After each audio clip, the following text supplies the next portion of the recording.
Bienvenidos nuevamente a este tiempo de estudio bíblico en el libro de Daniel. Esta es nuestra segunda sesión en el capítulo 8, que trata de la visión del carnero y del macho cabrío. Un estudio que nos sitúa en tiempos proféticos, en tiempos del fin.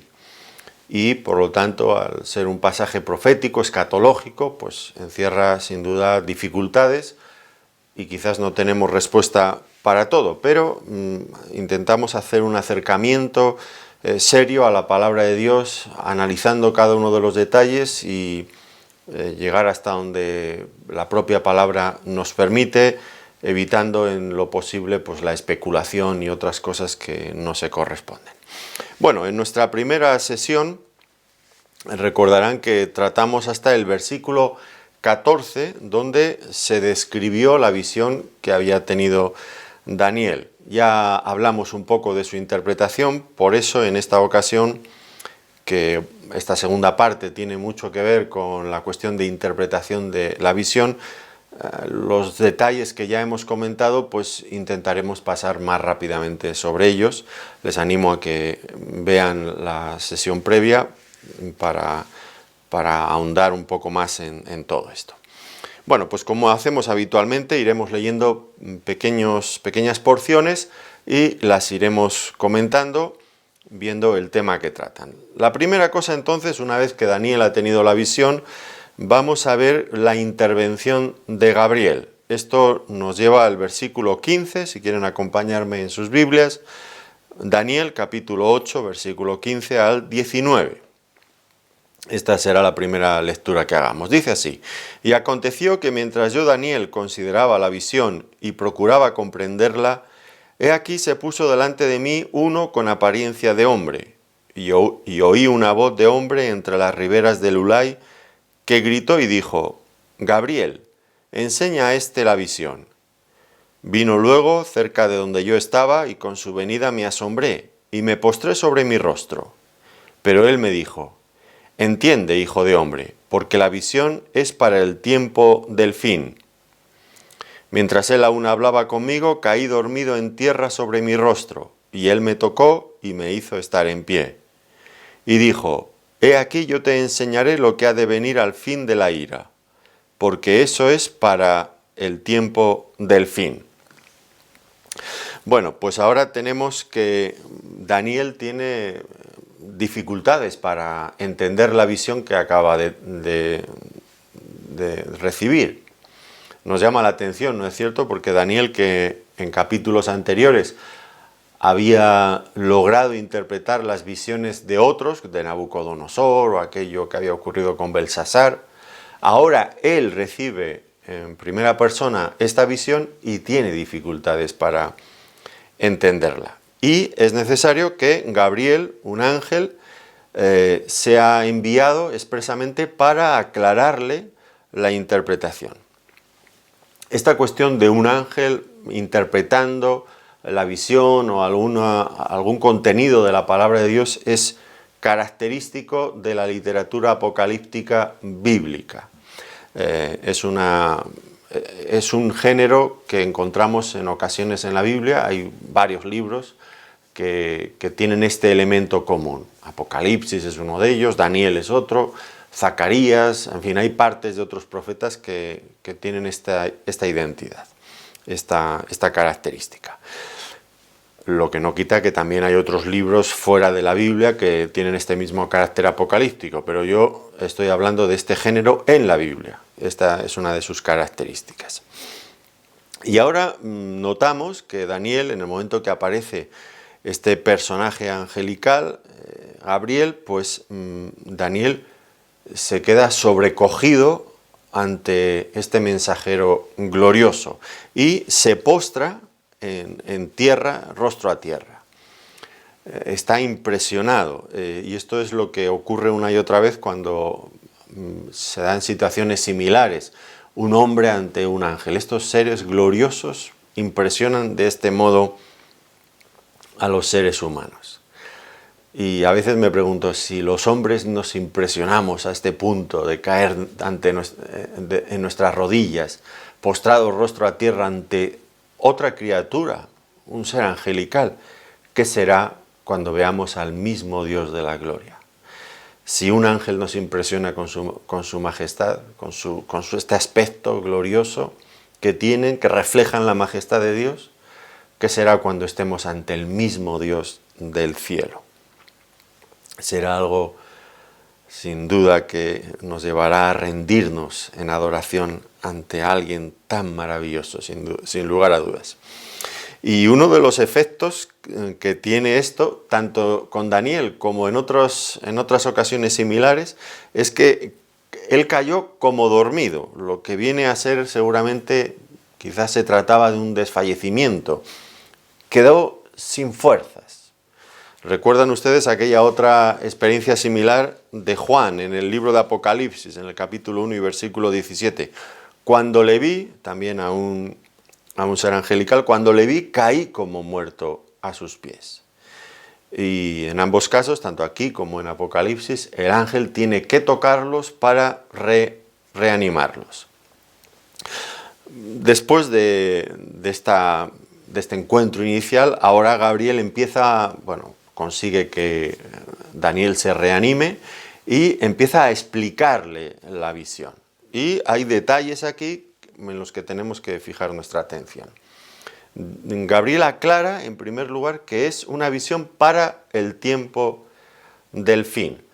Se refería, por lo tanto, a un periodo para el que todavía faltaba tiempo, un periodo todavía lejano en el tiempo.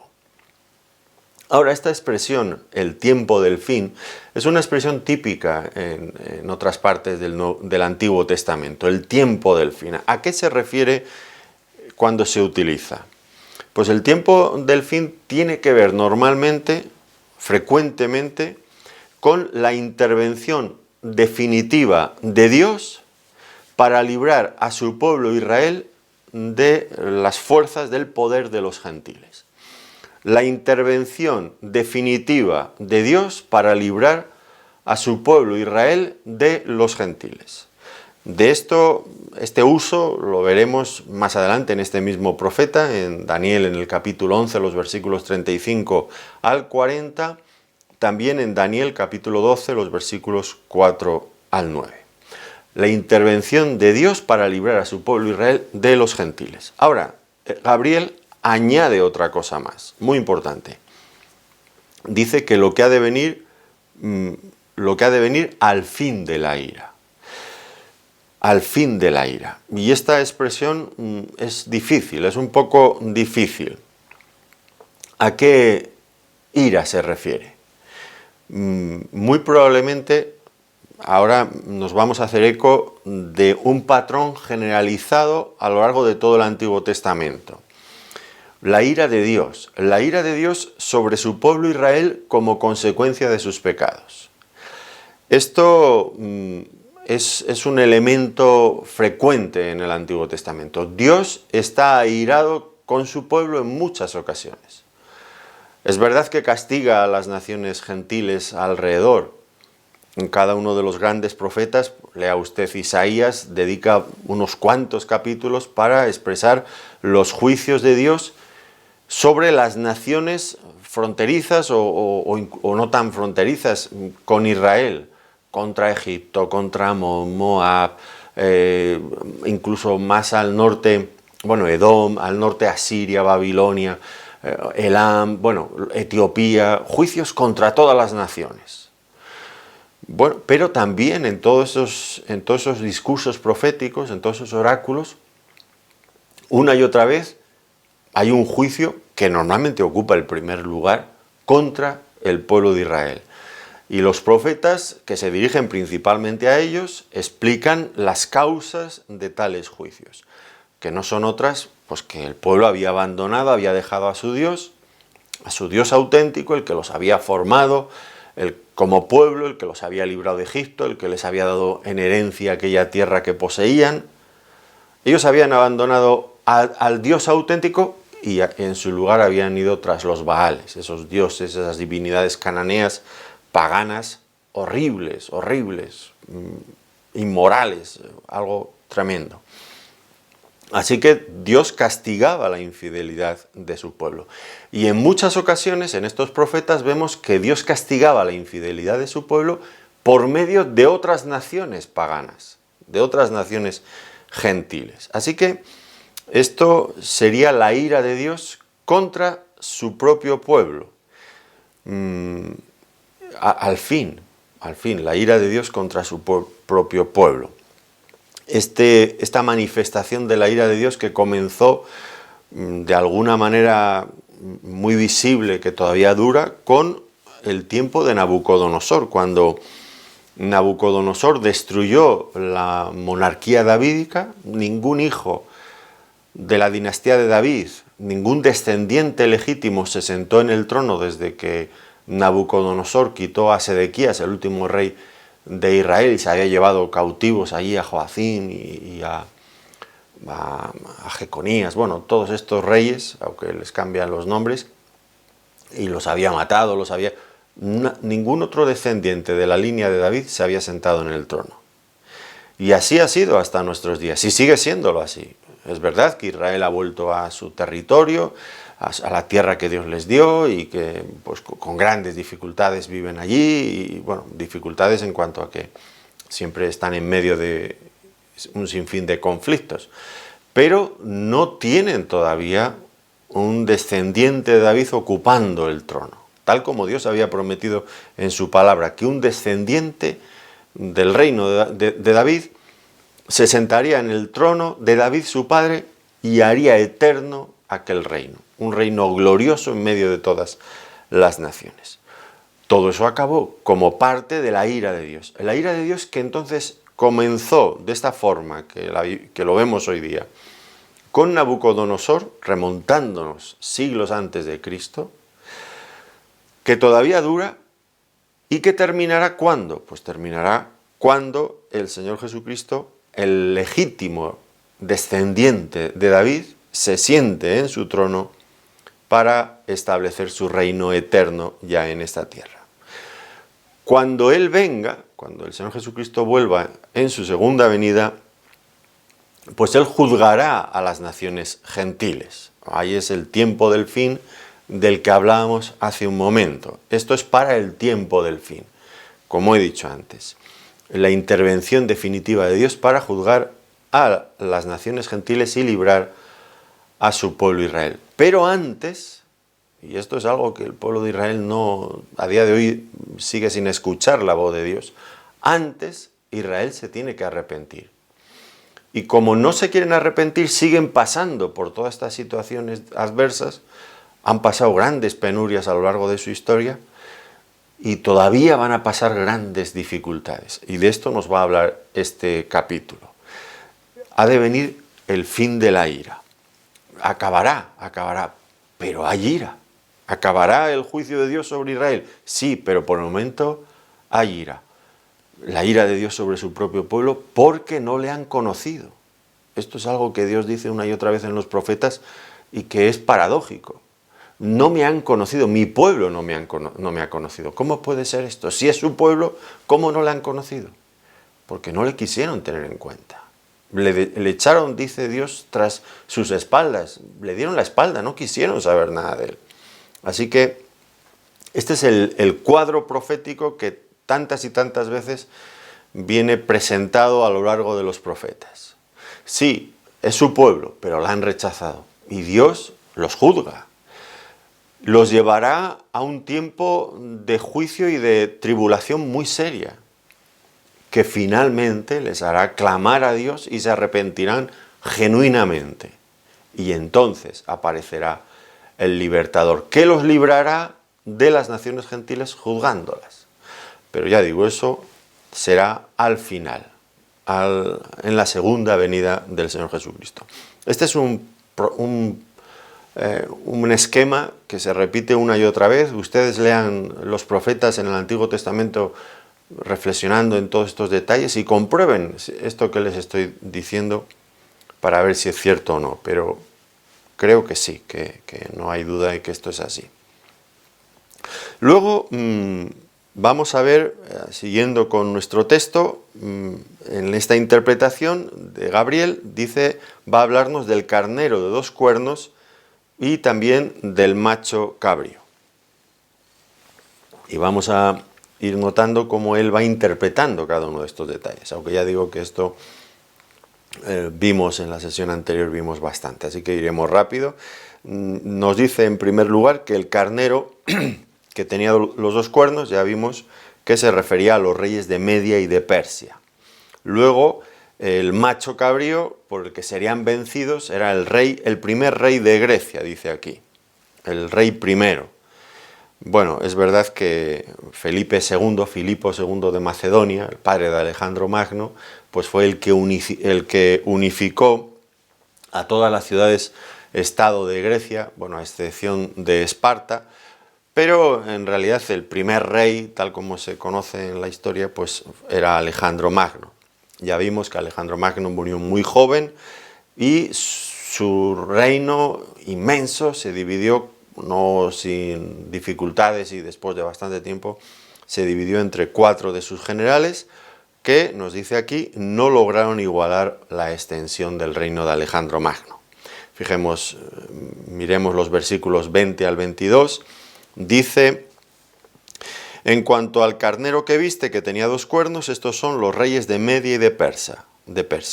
Y el macho cabrío es el rey de Grecia, y el cuerno grande que tenía entre sus ojos es el rey primero. Este es Alejandro Magno. Y en cuanto al cuerno que fue quebrado y sucedieron 4 cuernos en su lugar, significa que 4 reinos se levantarán de esa nación, aunque no con la fuerza de él.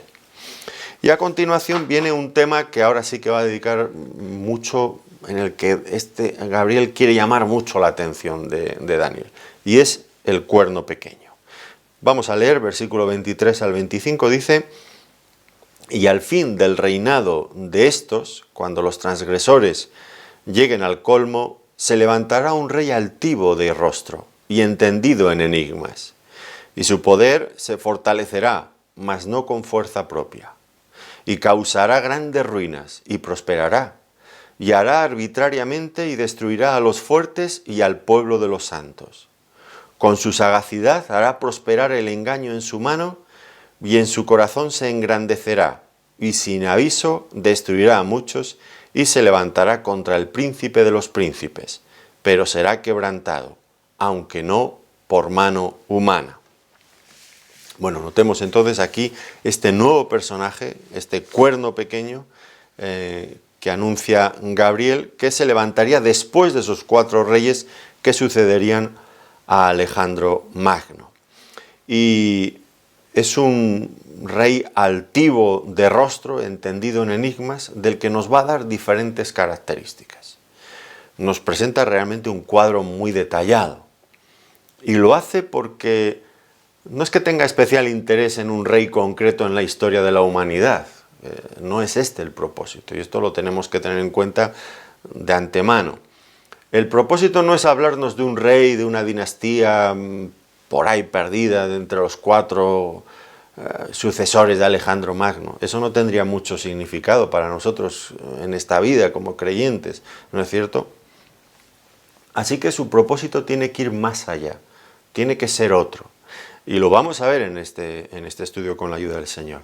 Y es que este personaje que se está anunciando aquí hablamos la sesión anterior, de un prototipo, un patrón, un personaje, un primer cumplimiento de una profecía que tiene otro cumplimiento pleno, total, en su desarrollo definitivo, al final del tiempo. Por lo tanto, este personaje, que sí que va a ser un personaje histórico, en el futuro a medio plazo, visto desde la perspectiva de Daniel, pero su interés mayormente radica en que encierra en sí ciertas características que se van a volver a repetir, pero de forma magnificada, mucho mayor, al final de los tiempos en otro personaje, que será el mismo anticristo. Por lo tanto, cuando ahora estudiamos estos detalles del carácter de este rey inicial, lo que tenemos que tener en mente es que nos traslada hacia la historia futura, hacia el futuro profético, cuando aparecerá otro personaje idéntico, pero mucho mayor, mucho más grande. Así que, para saber cómo será ese personaje del último tiempo, el anticristo, al que nosotros conocemos así, pues es imprescindible estos detalles que ya nos anuncia aquí. Ya he dicho en otras ocasiones que la Biblia no se entretiene tanto en poner nombre y apellidos, sino en mostrar características. Nos da todos los detalles de cómo va a ser ese personaje para que seamos capaces de identificarlo, siempre y cuando estemos alerta, porque si lo desconocemos o no lo meditamos ni hacemos caso, pues nos encontrará desprevenidos y nos engañará también a nosotros. Por eso dice el Señor Jesucristo que engañará, si es posible, incluso a los escogidos. Porque, pues como dice también el Señor en aquel tiempo, a causa de la maldad, en aquellos días el amor de muchos se enfriará. Y eso probablemente esté ocurriendo a nuestro alrededor. Que es tanta la maldad del mundo que ya el amor, la fidelidad, la pasión de los creyentes por el Señor se va apagando. A causa de la maldad del mundo, el amor de muchos se enfriará. Por eso es importante que meditemos, que estemos con estas cosas, que estén siempre en flotación, que estén ahí permanentemente en nuestra mente, en nuestro corazón, avisados, expectantes ante lo que va a ocurrir. De ahí también la bienaventuranza que el apóstol Juan expresa al comienzo del libro de Apocalipsis, recuerdan ustedes, ¿no? Bienaventurado el que lee, los que oyen las palabras de la profecía de este libro, que trata también mucho, entre otras muchas cosas, de este personaje siniestro del que vamos a hablar ahora. Hay una bendición en estar alerta, conocer y estar alerta sobre estas cosas. Vamos a ver entonces las características de este personaje, que como digo debemos de asociar con dos personas diferentes. Una, un rey que habría de venir, que identificamos mayormente con Antíoco Epífanes IV, pero que finalmente debemos de pensar en el anticristo de los últimos días. Vamos a ver sus características. Lo primero que nos dice es que era un rey altivo de rostro. Ya esto describe su actitud. Un rey arrogante, bueno, primero que rey, que va a gobernar. ¿Quién le dará el poder? Luego iremos viendo, pero es un rey arrogante, que no se humilla ante nadie. La insolencia es su seña de identidad. Prepotente, y no duda en atacar al pueblo de Dios, incluso levantarse contra Dios mismo. Un rey altivo de rostro. Añade que es entendido en enigmas, que transmite la idea de que es hábil en manejar las intrigas y los engaños. Son otra de sus características, hábil en manejar las intrigas y los engaños. Este primer rey, Antíoco Epífanes, pues ya recuerdan que en la sesión anterior explicábamos cómo intentaba y cómo consiguió, de hecho, en la mayoría del pueblo judío, imponer su programa de helenización, es decir, de transmitir de la cultura griega, una cultura pagana, inmersa en filosofías del mundo y dioses paganos de la mitología. Consiguió infiltrarlo, meterlo con engaños, con intrigas, con segundas intenciones, todo muy calculado, entendido en enigmas. No lo olvidemos. Veamos qué es lo que pretende. No nos fiemos de su lenguaje suave y dulce, tal vez. Veamos qué es lo que pretende y analicémoslo. Y entonces paremos, pongamos el pie en el freno. Tercera cosa, y su poder se fortalecerá, mas no con fuerza propia. Lo que nos da a entender que va a ser un rey realmente muy poderoso. Se fortalecería a base de estas alianzas estratégicas. Pero también, fíjense, mas no con fuerza propia. Esto puede incluir no solamente estrategias, alianzas estratégicas, sino también al mismo Satanás. Pues no cabe duda que el anticristo del último tiempo será así. El capítulo 13 de Apocalipsis, donde aparece la bestia que surge del agua, del mar, pues viene con todo el poder y toda la autoridad del dragón, que es el diablo, la serpiente antigua, Satanás, que está descrita en el capítulo 12 de Apocalipsis. Es el mismo Satanás el que da su autoridad a esta bestia, de donde surge auténticamente su poder. Y utilizará este poder grande para llevar a cabo actos de destrucción terribles. Fíjense lo que dice: causará grandes ruinas y prosperará y hará arbitrariamente. Hará lo que le dé la gana, pero utilizando su poder con esta maldad, con este odio. Y en su poder, pues, no tendrá, le llevará a pelear, a hacer guerra y a vencer a hombres y a reinos muy poderosos. Especialmente, y esta es una de las características, señas de identidad fundamentales, especialmente tiene fijación contra el pueblo de Dios, contra Israel. Este será su blanco prioritario. Dice, y tendrá grandes éxitos en sus batallas, un éxito completo, nadie le hará frente. Cuarto lugar, con su sagacidad hará prosperar el engaño en su mano. A su fuerza política, militar, pues va unida esta sagacidad y estos engaños que va a utilizar muy, muy hábilmente para prosperar. De tal manera que dice que su corazón se engrandecerá y se llenará de orgullo. Quinto lugar, y sin aviso destruirá a muchos y se levantará contra el príncipe de los príncipes. Con sus engaños conseguirá crear cierto clima de paz y de tranquilidad, que usará para que cuando todos estén desprevenidos, atacar. ¿Se acuerdan ustedes lo que dijo el Señor Jesucristo? Cuando los hombres digan paz y seguridad, entonces vendrá sobre ellos destrucción repentina. La misma cosa. Nos describe ese clima, esa preparación del anticristo. Un lenguaje, no parecerá un hombre malvado y un hombre, no, sino que hará, en esa primera etapa, donde todavía encubre sus auténticas intenciones, creará ese ambiente para que las personas se sientan tranquilos, estén confiados, bajen la guardia. Y entonces es cuando él atacará. Y dirigirá su ataque, fíjense, contra los fuertes y el pueblo de los santos. Esta fijación que les digo, contra el pueblo de Dios.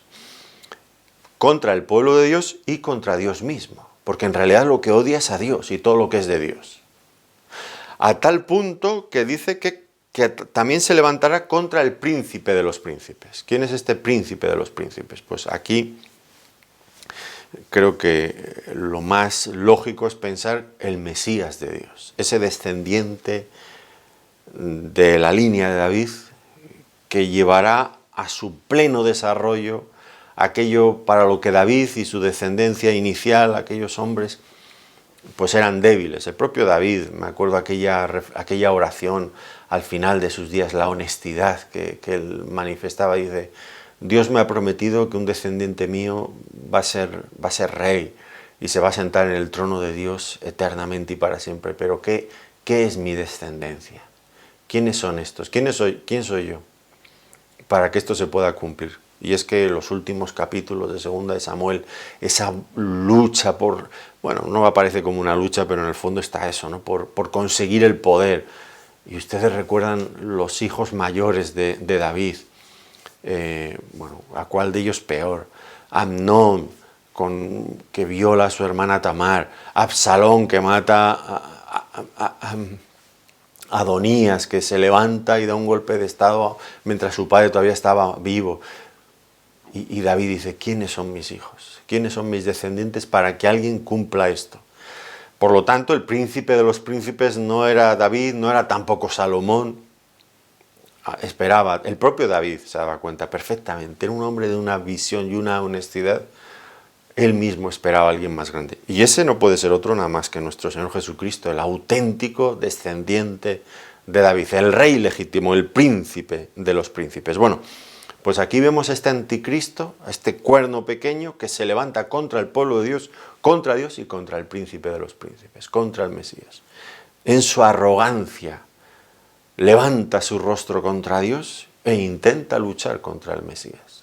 Ya saben ustedes lo que va a pasar. Lo describe perfectamente el libro de Apocalipsis y lo vemos aquí. Dice, será quebrantado aunque no por mano humana. El libro de Apocalipsis es un libro que va generando tensión muy lentamente. Ustedes saben, ¿verdad? Empieza con los sellos, que si las trompetas, las copas, y cuando se abre la séptima ya parece que llega el fin, pero luego hay otra serie de 7, y cuando llega la séptima ya parece que va a ser el fin, y luego llega otra serie de 7, y todo el desarrollo aquel finalmente concluye en la caída de Babilonia, el dragón, la bestia, todo aquello, ¿no? Y finalmente viene el Señor y hace guerra contra el dragón y la bestia y el falso profeta. Y uno esperaría ver que esa batalla que hemos estado esperando a lo largo del libro de Apocalipsis, pues nos va a dar detalles y va a pasar algo y van a pasar muchas cosas. Ustedes lean con atención el libro de Apocalipsis, porque esa batalla se resume en un versículo. Satanás, la bestia, el falso profeta, destruidos. Un versículo hace falta porque menos era imposible, claro. Para acabar con ello. Es lo que dice aquí, será destruido, pero no por mano humana. Es Dios quien viene y acaba con este rey arrogante que como Satanás nos ha revelado algunas partes del Antiguo Testamento, quiere elevarse y subir hasta el trono de Dios, decía el profeta Isaías, Ezequiel, en esa altivez. ¿Y dónde estaban? Bueno, cayeron estrepitosamente. Bueno, pues estas son las características. Nosotros quedémonos con las características, porque esto nos va a dar las claves para identificar al personaje cuando entre en acción. Entonces, como he dicho antes, se trata de un prototipo del anticristo, y Antíoco es el primero de todos, es el primer prototipo del que la Biblia más nos habla.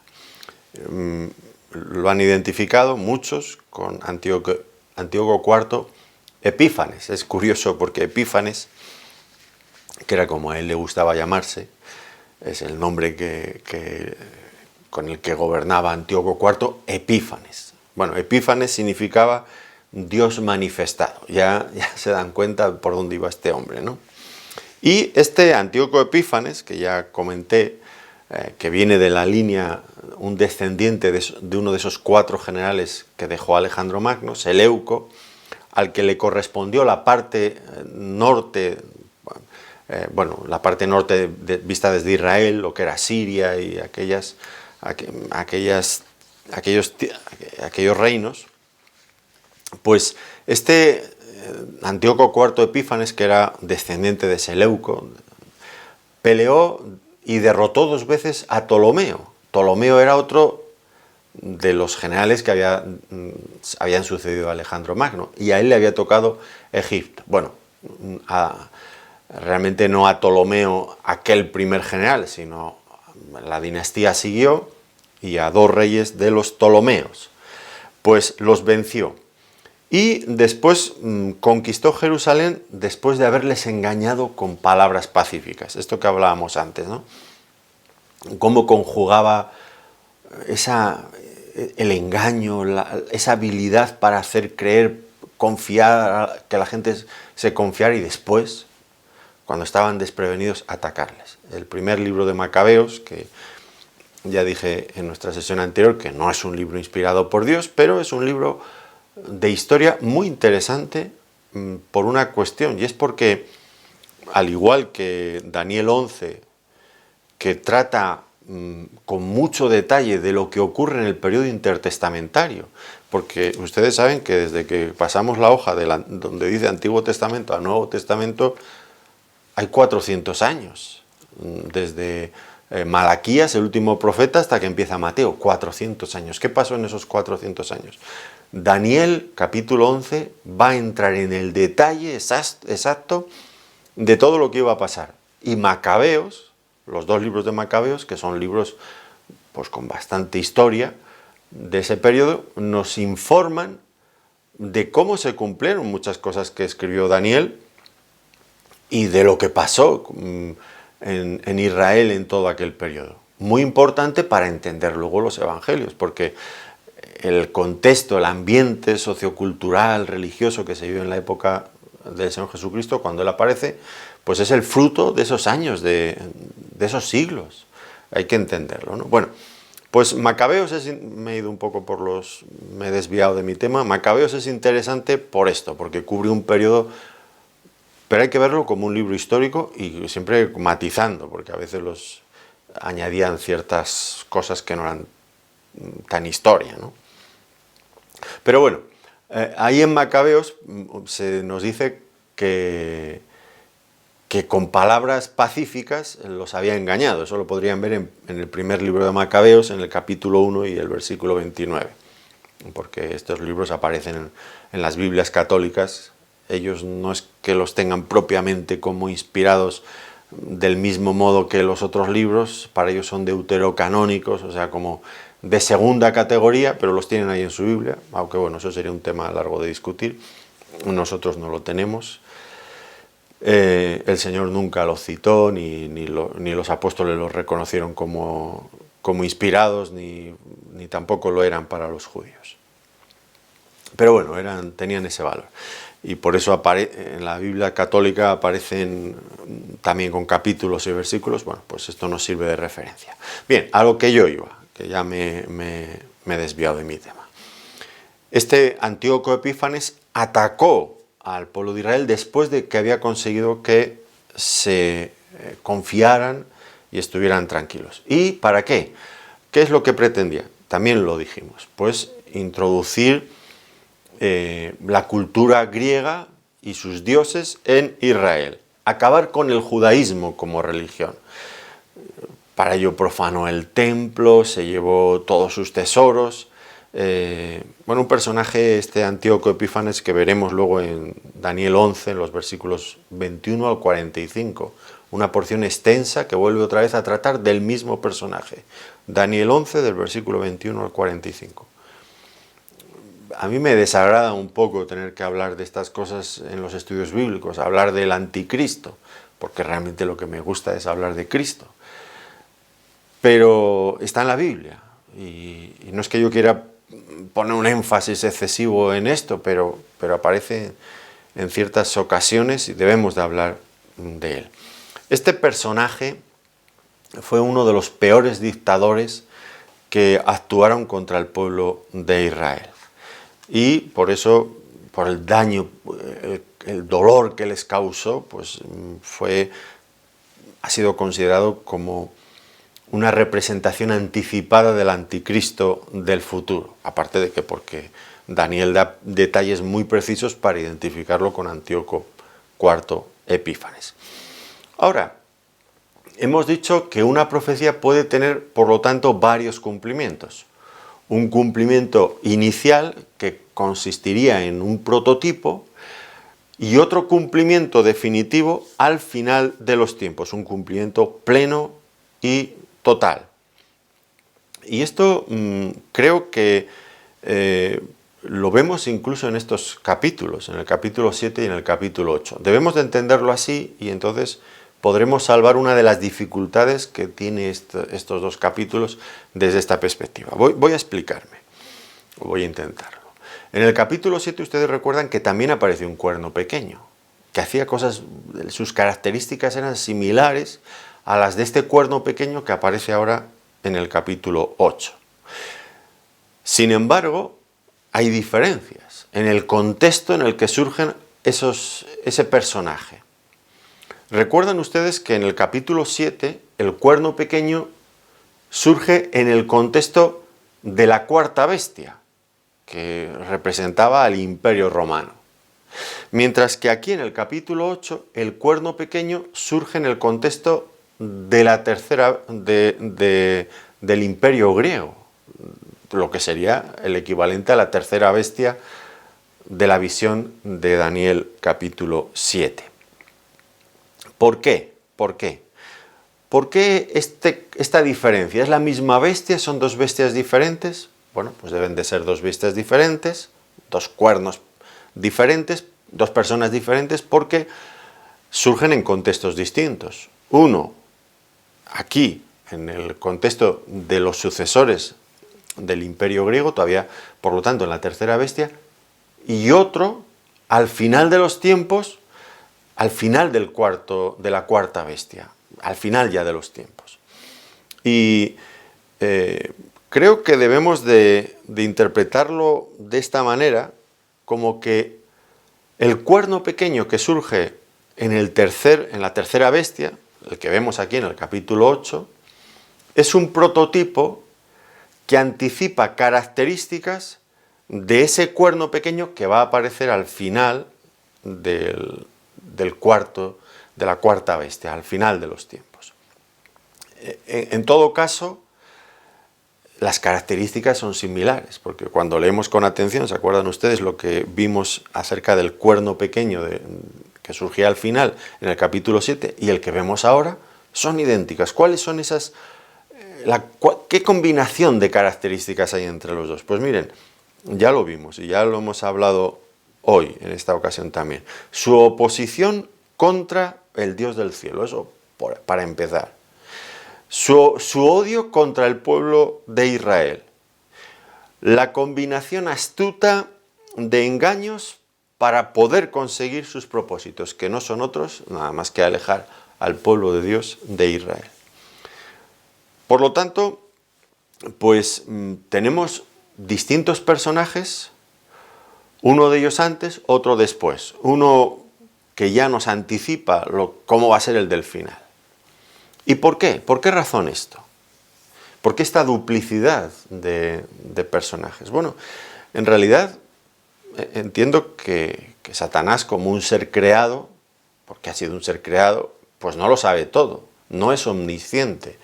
Algunas veces creemos que Satanás lo sabe todo, pero Satanás no lo sabe todo, ni muchísimo menos, ni muchísimo menos. El único que lo sabe todo es Dios. Ese es uno de los atributos exclusivos de Dios. Satanás no lo sabe todo y por lo tanto no sabe tampoco los planes de Dios en cuanto al futuro, cuándo va a ser la venida de su Mesías, no lo sabe. Así que Satanás en cada momento, en cada generación, yo tengo la impresión de que tiene siempre preparado a alguien que podría perfectamente encajar con la misión cumplir la misión del anticristo en cada generación. Y la historia de la humanidad nos ha dejado sobrados ejemplos de que esto es así. ¿Cuántos personajes, cuando los comentaristas bíblicos quieren poner nombre y apellidos al anticristo, es que nunca les faltan candidatos? Porque es que hay tantas personas que podrían perfectamente llegar a cumplir esa misión y hay tantas personas sobre las que uno podría tener sospechas. Este será, no será, fíjate lo que está haciendo, no irá. Bueno, Satanás tiene personas preparadas en cada tiempo, porque él desconoce cuándo va a venir el Señor Jesucristo. Y tiene esa persona preparada para que cuando llegue el momento poder manifestarse en su odio, en su lucha contra el príncipe de los príncipes, como hemos leído antes. Y entonces pudiera ser, y de hecho así es, que a lo largo de la historia han ido apareciendo personas que uno podría decir, este es el anticristo. ¿No han pensado ustedes, por ejemplo, en Hitler, este gobernante alemán tan despiadado, con este odio que también estaba fijándose de una forma obsesiva en el pueblo de Israel, destruirlos, el holocausto nazi, 6 millones de judíos exterminados, las cámaras de gas persiguiéndolos por aquí y por allá? No habría muchos creyentes en aquella época y después cuando conocieron las atrocidades que llevó a cabo en los campos de concentración, no habría muchos que dirían, este es el anticristo, es que es clavadito, es que es exactamente igual que lo que ha descrito. Aquel hombre, el tercer rey, un hombre dado a que se daban todos aquellos militares de nazis, dados a cosas, artes, bueno, ciencias ocultas y cosas muy del reino de las tinieblas, sin lugar a dudas. Pues cualquiera diría, este es el anticristo. Bueno, pues porque ahí han ido surgiendo elementos que encarnan este sentir, estas características. Lo que ya nos va preparando para el que va a venir definitivo. Y uno piensa en Antíoco Epífanes, piensa en Hitler, la crueldad de estos personajes. Y decir que el personaje del futuro, ese malvado anticristo, va a ser todavía mucho peor. ¿Qué puede ser peor que lo que hizo Hitler o Antíoco Epífanes, que la crueldad? Bueno, será un personaje realmente... La Biblia nos advierte con claridad acerca de ellos. Pero, insistimos, Antíoco Epífanes solamente puede ser un prototipo, no el cumplimiento definitivo. ¿Por qué? Bueno, por varias razones que el propio texto nos ofrece. La primera, que nos dice que una de las características, ahora hablo del anticristo en su manifestación final, una de sus características es que se levantará contra el príncipe de los príncipes, hemos visto en el versículo 25. Y Antíoco Epífanes pues no se levantó contra el Mesías de Dios, contra el príncipe de los príncipes, porque en ese momento el reino de David el trono de David estaba vacío, no había ningún descendiente que se sentara de David allí. Por lo tanto, Antíoco Epífanes no pudo ser el cumplimiento definitivo porque tampoco pudo atacar al príncipe de los príncipes.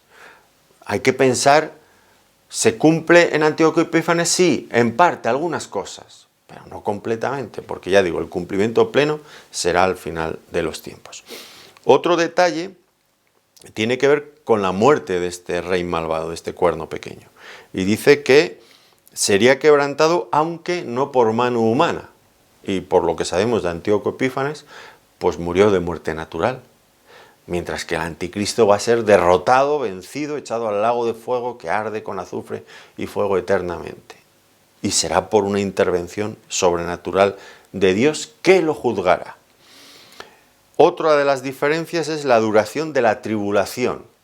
Nos dijo que la tribulación de este Antíoco Epífanes, pues dice que sería en el capítulo 8 de algo más de 6 años. Mientras que la gran tribulación descrita que va a causar el cuerno pequeño del capítulo 7 en el contexto de la cuarta bestia, al final de los tiempos, dice que durará 3 años y medio, tiempo y tiempos y medio tiempo. Por lo tanto, también en esto será diferente. Y otra de las características que ya hemos visto, pues que el cuerno pequeño en el capítulo 7 surge de la cuarta bestia, mientras que en el capítulo 8 está en el contexto de lo que sería la tercera bestia, el imperio griego. Estas diferencias, que a algunos les podrían hacer dudar de la Biblia y decir, no, la Biblia se contradice, mira, aquí el cuerno pequeño aparece aquí y aquí el cuerno pequeño aparece en ese otro contexto. Todo cuadra y encaja perfectamente si entendemos la cuestión de los prototipos, que es algo que una y otra vez aparece en la Biblia, en el Antiguo Testamento y en el Nuevo. Los apóstoles lo vieron clarísimo. Muchas veces cuando ellos dicen, esto ocurrió para que se cumpliese lo dicho por tal o por cual autor del Antiguo Testamento, no siempre hacen referencia a una profecía, muchas veces es a hechos históricos o a profecías también, que pueden tener varios cumplimientos, que ya se había cumplido y se vuelve a cumplir, pero ya de forma completa. Para entender bien la Biblia hay que entender bien el concepto de los prototipos. No solo con personajes siniestros como el anticristo, también otras muchas cosas, la venida del Señor, otras muchos detalles, muchísimos. El Antiguo Testamento está lleno de prototipos que se cumplen en el Nuevo Testamento y que se volverán a cumplir, muchos de ellos plenamente, en la segunda venida del Señor Jesucristo. Bueno, pues digo que se salvan todas estas dificultades que aparentemente podrían ser entendidas como contradicciones entre el capítulo 7 y el 8, si entendemos que, aunque el capítulo 8 habla del prototipo, viene después que el capítulo 7 que habla del cumplimiento final, pero es bastante, encaja todo perfectamente y es bastante fácil de comprender desde esta perspectiva. Antíoco Epífanes debe de ser considerado como un anticipo o un prototipo de aquel personaje que aparecerá al final de los tiempos, que querrá hacer guerra al Mesías, al Señor Jesucristo. Bueno, no sé si he logrado transmitir lo que quería explicar sobre esto. Espero que el Señor les ayude a entender lo que quizás yo no consigo explicar bien. Y finalmente tenemos los versículos 26 y 27, que son una exhortación a guardar la visión. Leemos: la visión de las tardes y mañanas que se ha referido es verdadera, y tú guarda la visión, porque es para muchos días. Y yo, Daniel, quedé quebrantado y estuve enfermo algunos días, y cuando convalecí atendí los negocios del rey, pero estaba espantado a causa de la visión y no la entendía. Bueno, aquí vemos que Daniel es exhortado a que tenga en consideración esta visión. Y él lo hizo, meditó en ella y luego lo escribió y la guardó en su corazón. Y dice que la palabra de Dios, esta visión, le había quebrantado profundamente y estuvo enfermo. Algo similar a lo que ya le había ocurrido también en el capítulo 7 al final. También había quedado turbado. ¿Por qué? ¿Por qué esta reacción? Bueno, la primera cosa porque no la entendía. Al principio no la entendía. Y por otro lado, porque aunque no la entendía plenamente, lo que entendía lograba percibir que anunciaba una terrible rebelión contra Dios, contra el Dios del cielo, y un terrible tiempos de mucho sufrimiento para el pueblo de Israel. Ahora alguien podría pensar, bueno, pero es que Daniel no confiaba en la soberanía divina para que se angustiara de este modo, no sabía que Dios tiene la última palabra y que él al final va a vencer. Bueno, sí, pero eso no quita que Daniel se afligiera.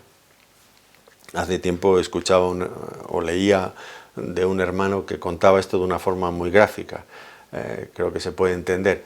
Él era aficionado al fútbol, no es mi caso, pero él era aficionado al fútbol, y yo no lo soy, pero puedo entender bien esto, creo. Y entonces, pues algunas veces tenía que hacer viajes y quizás jugaba su equipo favorito y quería ver un partido importante de fútbol, pero no iba a estar en casa. Entonces su mujer grababa el partido para que luego él lo pudiera ver cuando llegara a casa. Y él, cuando llegaba a casa, veía el partido. Ya sabía de antemano el resultado. Sabía que su equipo había ganado. Pero veía el partido y había momentos de mucha tensión en que parecía que su equipo estaba siendo vencido y que el rival iba finalmente a ganarle. Pero él sabía ya el resultado por anticipado. Pero aunque sabía el resultado por anticipado, no evitaba que cuando su equipo iba perdiendo, les marcaban goles, pues él sufría de alguna manera. Bueno, la ilustración es sencilla, quizás demasiado trivial, pero nos ayuda a entender un poco esto. Nosotros ya sabemos cuál es el resultado. El resultado final es que Dios tiene la última palabra y Él va a vencer, porque es el soberano de los reyes de la tierra. Pero hasta que esto llega, aunque sabemos el resultado final, pues hay momentos de sufrimiento para el pueblo de Dios. Y esto pues nos llena de tensión, de dolor, de tristeza. ¿Cómo puede ser de otra manera? No es una falta de confianza en la soberanía de Dios, ni mucho menos. Y otra de las cosas que debemos de extraer de aquí es que la revelación de la palabra de Dios a veces puede causarnos mucho dolor, mucho dolor. Conocer la palabra de Dios no siempre va a ser una sensación placentera. Va a traernos, sobre todo estas partes que hablan de juicio, de la ira de Dios, del sufrimiento de su pueblo, pues nos van a causar dolor. Claro que nos van a causar dolor. Conocer la palabra de Dios puede ser una experiencia dura. Los profetas decían, fue dulce en mi boca, pero luego me amargó. Es que a veces es dura la palabra de Dios, dura. Incluso para los hombres piadosos que temen a Dios y que confían en su palabra, puede ser dura a veces. Y otra cosa más que debemos de extraer de aquí es la actitud de Daniel. Él no entendía la palabra, la visión. Él que la había recibido no la entendía plenamente. Esto nos debe de llevar a nosotros a la prudencia y a la humildad, porque pues si él que recibió directamente la visión no la entendió, cuánto más nosotros debemos de evitar esa actitud de hablar de la palabra profética como si ya lo supiéramos todo. A mí a veces me asusta un poco a algunos hermanos que hablan del porvenir y lo describen como si ya fuera historia del pasado, que ya lo han vivido ellos mismos en vivo y en directo.